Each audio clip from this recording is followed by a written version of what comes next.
Hey guys, I just wanted to come on here real quick. I know a lot of people have been seeing what's been going on in the news with the ministry. I've gotten a lot of texts from you guys asking if I'm okay, all of that. So just wanted to make a video and let you know, yes, I'm okay. I'm doing good.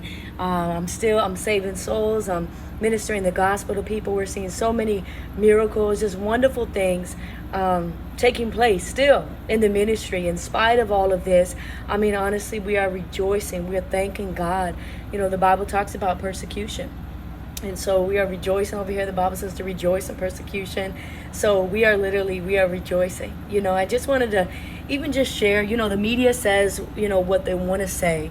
And they don't tell you the whole truth, you know. So one of the things that they're saying is, you know, that we're victims, you know, of Apostle Taylor and Michelle, and that they treat us badly, you know, all of this stuff, which is crazy. That's so crazy because they have been so good. I know Apostle and Michelle have been so good, so kind, you know, to me. And so just what they're saying is just crazy. But even just the fact that they're saying that we're victims. So let me tell you what happened. So this is what happened when the FBI raid happened. It was like at 6 something in the morning. And I was at the Florida location at that time. And at 6 in the morning, you know, we weren't expecting it. You know, of course, mentally, we were prepared for those type of attacks. And so that didn't really faze us. But you don't know, okay, they're coming at 6 a.m. So anyway, yeah, 6 a.m. we hear a bunch of sirens. And, you know, like, FBI, come outside with your hands up, you know. And we're like, okay. You know, so, someone came upstairs and was like, hey, the FBI's here. You know, get dressed, come downstairs. So I got up. I said, okay. You know, I got up, got dressed, whatever, came down. And they were having us come outside, you know, the house one by one. And it was just crazy because, you know, if we're supposed to be victims, you know, they're treating us like we are criminals. Obviously, we're not criminals. A lot of you guys know the ministry. You guys have talked to a lot of us. And some of you, you know me personally. You know, obviously, I'm not a criminal. But yeah, so anyway, they said, you know, come outside with your hands up, right? We come outside. I mean, they got tons of like guns. They're pointing guns at us. They have like lasers on their chest. And it was crazy. Like, okay, walk forward. And, you know, they had us walk a certain way or whatever, you know, the whole time, right? Where the gun is on us. It's still dark outside. It was crazy. But anyway, so everybody had so much peace through it. Like, we weren't even fazed. We're like, you know, all right, here's this persecution. Here it goes. You know, we weren't fazed by it.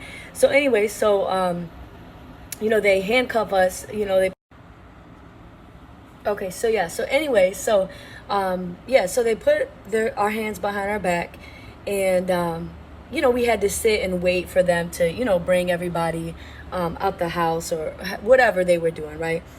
And sorry, this sun is like, I don't know where to put my face, but so they brought us all out, and you know, they were treating us like sub criminals. You know, early in the morning, points guns at them and breaks the glass, breaks the doors. I mean, it was wild, you know. So anyways, we know God is in control, so we had peace. You know, we weren't worried about, you know, what they were saying. And it was really awesome, actually, because, you know, you could just see, it's like the people that were sent to do that, like, they could tell, like, hold on, like, these people are different. Like, something is different about them, you know. So anyway, so they said that we had to go with them to this place while they raid the house or whatever. They had a search warrant. They raid the house for like 3 days. They said it's going to take 3 days. And then we heard someone say, like, what? Like 3 days? Like, that don't take that long.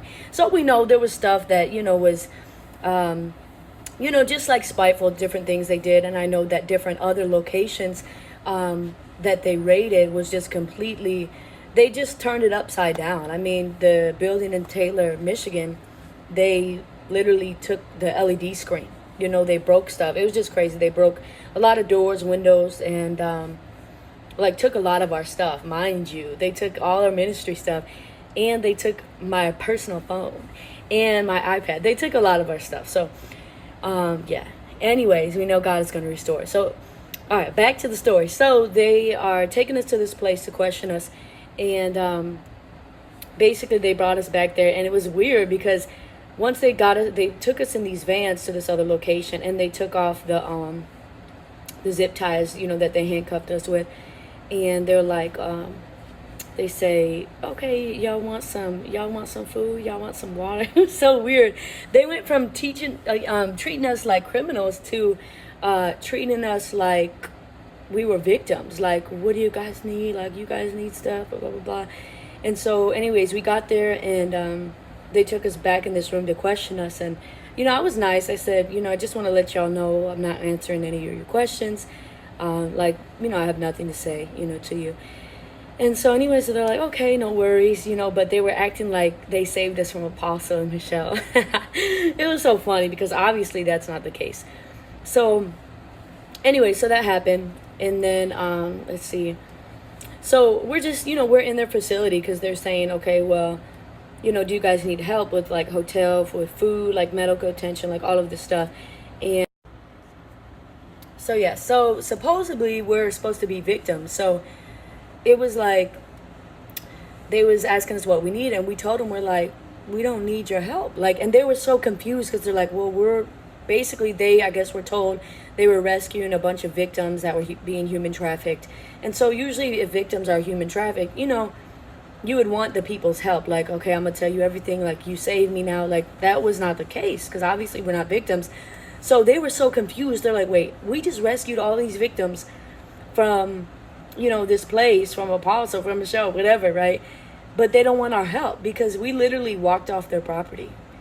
And it was crazy because they're the ones who actually put us in a position that was not good because they took all of our stuff. They had my license, they had my debit cards, credit cards, they had all my phones. So we literally, none of us at all had anything.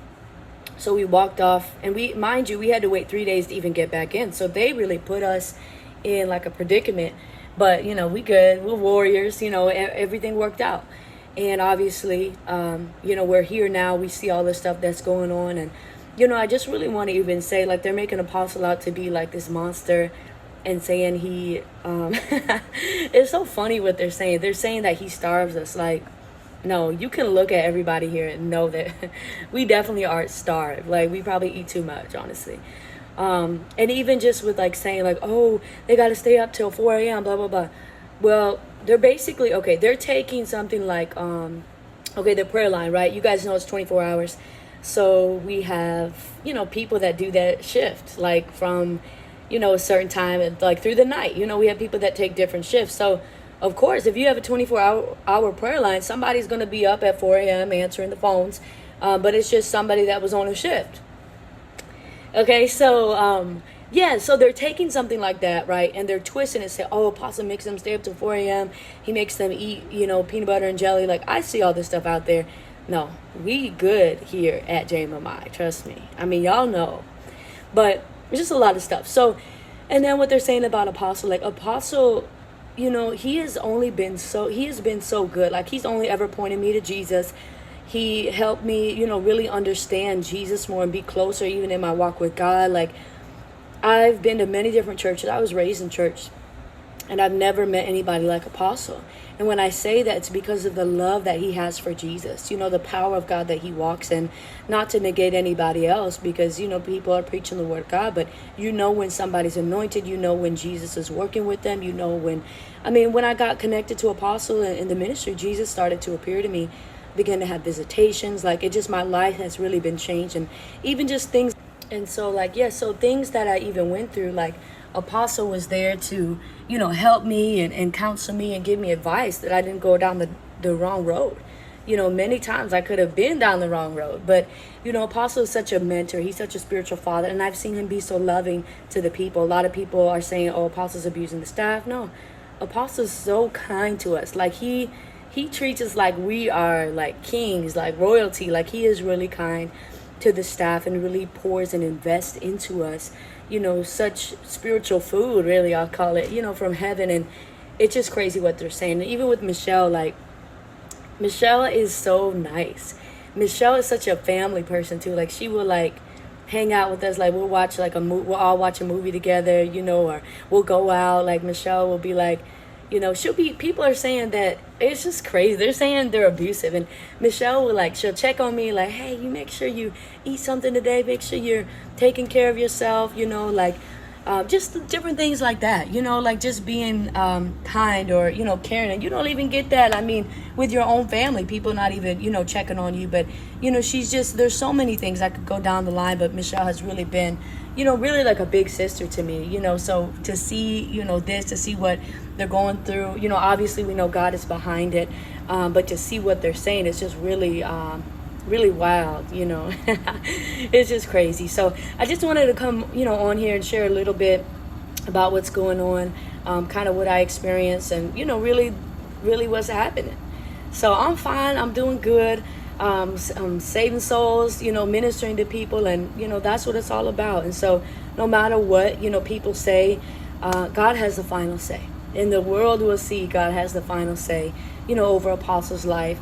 No matter who's saying what, there's so much, that's out there. Be careful, speaking against the man of God. You don't want to do that.